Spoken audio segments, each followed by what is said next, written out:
Bienvenidos al 10º y último episodio de la serie de ciudades históricas del Mediterráneo. Llegamos a la bahía de Toulon, la gigantesca base naval militar de Francia en el Mediterráneo y el escenario de una batalla naval y terrestre masiva en plena Revolución Francesa, que fue el principio del ascenso político de uno de los personajes más famosos de la historia moderna. Además, te voy a llevar a conocer el bonito centro histórico de la ciudad y los sitios que no te podés perder si pasás por aquí.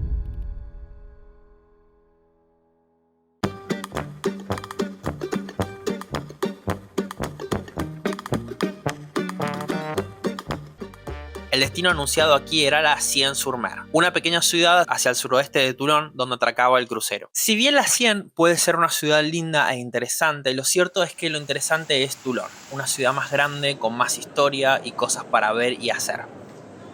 Bueno, cuando llegamos a la 100 estuvimos a punto de caer en otra trampita para turistas, pero esta vez logramos evitarla. Resulta que la 100, el atracadero de la 100 donde llega el bar, está bastante lejos de la ciudad de Toulon. Si se ve en un mapa es dando vuelta toda una bahía que es enorme, que además es una base militar, es gigantesca, entonces está un poco lejos. Hay dos maneras de llegar. Nosotros en ese momento no lo sabíamos, pensábamos que solamente se podría ir en autobús desde una estación, una parada que estaba muy cerca del atracadero de cruceros de la 100 hasta Toulon, que de hecho es la manera que nosotros usamos. Pero resulta que también se puede ir en lancha. De esto nos íbamos a dar cuenta un poquito después. Cuando bajamos del barco, lo que hicimos es preguntarle a uno de los chicos que estaba trabajando ahí cuál era la manera más rápida de ir hasta Toulon. Y él nos dijo que había una lancha que cruzaba el puerto en 3 minutos, 5 minutos, cruzaba toda la bahía derecho a Toulon. Te ahorra un montón de tiempo de traslado. Pero que el boleto costaba 22 euros por persona.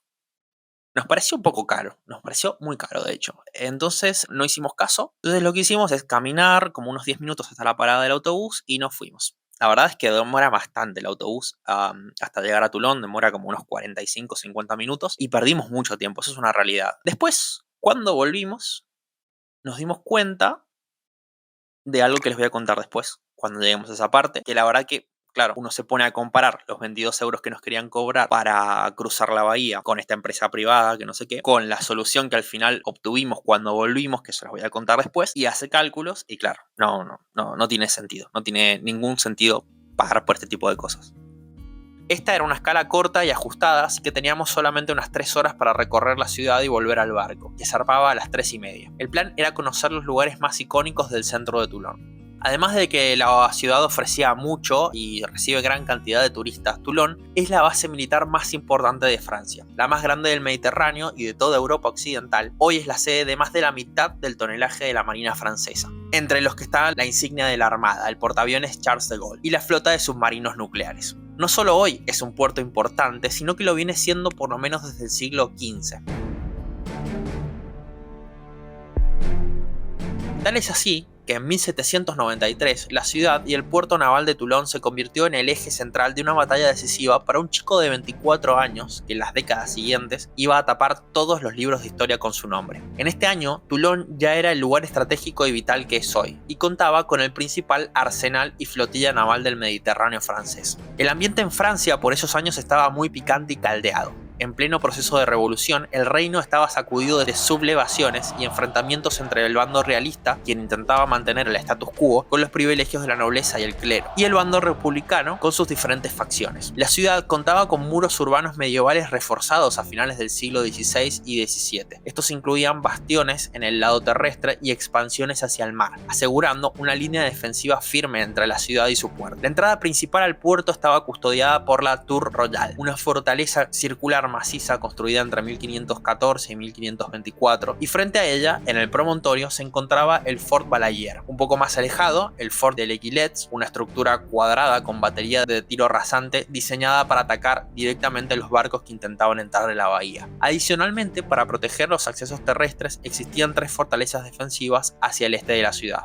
Al estallar el asedio en 1793, los realistas aliados aprovecharon al máximo esta red defensiva. Crearon además una fortificación nueva sobre el promontorio llamada Fort Mulgrave, acompañada por 3 reductos adicionales, reunidos bajo el nombre popular de Little Gibraltar, Pequeño Gibraltar. A finales de agosto de 1793, el sur de Francia era un bastión realista fuerte, y los líderes locales de Toulon entregaron la ciudad y su estratégica flota a una coalición realista compuesta por tropas británicas, británicas, españolas, sicilianas y sardas, proclamando al joven Luis XVII como rey contra de la proclamación de la República. En respuesta, la Convención Republicana envió al general Cartó al mando, quien sitió Toulon desde diciembre, aunque su ofensiva inicial fue poco efectiva. En estas primeras semanas, un joven Napoleón Bonaparte, en ese momento capitán de artillería, se presentó en el campamento republicano en septiembre, ofreciéndose para reorganizar la artillería. En pocos días logró reunir cañones y morteros, reconstruyendo el poder de fuego de los republicanos. Napoleón se dio cuenta de que el control del promontorio del Caire, que incluía los fortines de Le Guillet y Balaguer, era clave para cortar el acceso marítimo aliado, e ideó un plan de sitio centrado en estas posiciones. Su estrategia se centraba en conquistar primero las posiciones elevadas y así inutilizar el control aliado del puerto. Hubieron algunos intentos fallidos de tomar estas posiciones. Durante septiembre y octubre, Bonaparte logró convencer a los generales de construir nuevas baterías de artillería dirigidos a los fortines. Después de más de un mes, cerca de mediados de diciembre, los republicanos tomaron el Peñón, conocido entonces como el Pequeño Gibraltar. En esa batalla, Napoleón fue herido en el muslo. En los fortines se instalaron artillerías republicanas, lo que permitió el bloqueo del puerto. El 18 de diciembre, la flota aliada recibió la orden de evacuar la ciudad. Las fuerzas británicas y españolas incendiaron y destruyeron gran parte de la flota francesa, para evitar que cayera en manos de los republicanos. Durante la retirada estallaron explosiones, incendios y miles de civiles realistas huyeron del puerto en condiciones caóticas. Los revolucionarios tomaron la ciudad y las represalias fueron brutales.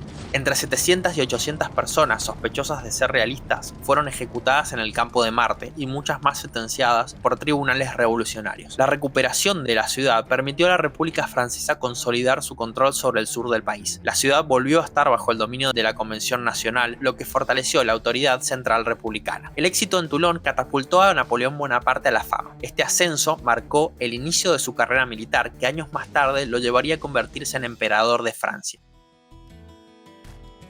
La ciudad tiene un centro medieval bastante bien conservado, donde se pueden encontrar lugares como la Plaza de la Libertad, el Teatro de la Ópera de Víctor Hugo, inaugurado en 1862, uno de los principales teatros de óperas de Francia, el Mercado de Les Salles, inaugurado en 1929, con algunos bares, restaurantes y pasticerías, la calle comercial Lafayette, donde al menos en domingo, que es cuando estuvimos por ahí, estaba funcionando un mercado con productos locales, y la Catedral de Toulon del siglo V.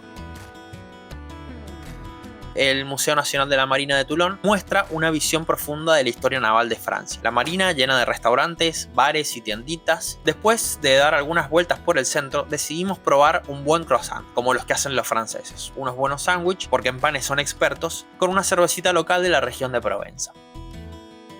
Ya cuando estábamos por volver a donde estaba atracado el Costa, íbamos caminando por la marina y pasamos por un muelle, un puerto, de una línea de ferries o de grandes lanchas que cruzan la bahía, que es un servicio público. Entonces al final averiguamos ahí y en menos de 10 minutos ya estábamos al otro lado de la bahía. Nos gastamos apenas 2 euros por persona y la verdad que fue increíble, súper rápido, muy lindo cruzar la bahía de Toulon, lo recomiendo. De hecho, es una manera que la gente utiliza, creo que es un servicio que solamente funciona en verano y que la gente utiliza para cruzar la bahía súper rápidamente y evitar el autobús, y te cobran solamente 2 euros. Nada que ver con el mismo servicio que te cobran la empresa privada de la que nos habían hablado al principio, que son como 22 euros por persona. En 10 minutos cruzamos la bahía por solamente 2 euros y caminamos hasta los muelles para abordar el Costa hasta nuestro último destino. La salida del puerto de Toulon es fantástica y la vista de la base naval con los barcos y portaaviones desde el crucero es increíble.